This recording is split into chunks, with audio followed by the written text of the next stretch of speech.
বাংলাদেশে বন্যার কারণে আলোচনায় ভারতের ডুম্বুর জলবিদ্যুৎ প্রকল্প।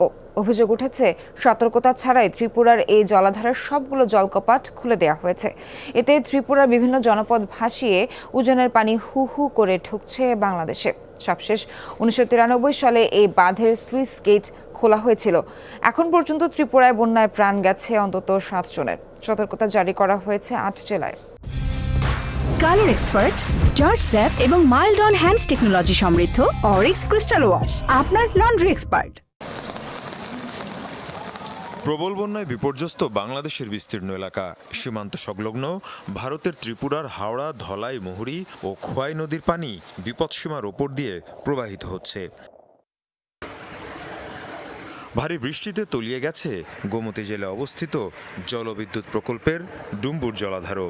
এ পরিস্থিতিতে স্লুইস গেট খুলে বাড়তি পানি ছেড়ে দিয়েছে প্রকল্প কর্তৃপক্ষ, যা গেল 31 বছরের মধ্যেই প্রথম।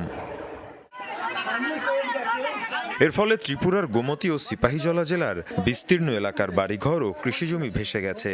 সেই পানি ঢুকছে বাংলাদেশের ফেনী, কুমিল্লা সহ বিভিন্ন জেলায়। বিপাকে এসব অঞ্চলের লাখ লাখ মানুষ।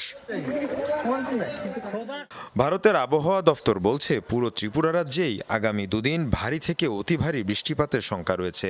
রেড অ্যালার্ট জারি করা হয়েছে একাধিক জেলায়। রাজ্য ও জাতীয় বিপর্যয় মোকাবেলা বাহিনী, সিভিল ডিফেন্স এবং ফায়ার সার্ভিস উদ্ধার তৎপরতা চালাচ্ছে।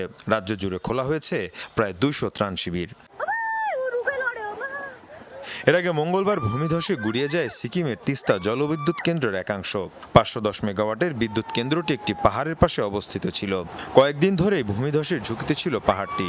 কর্তৃপক্ষ বলছে, ভারী বৃষ্টির কারণেই হয়েছে এমন ভয়াবহ ভূমিধসের ঘটনা।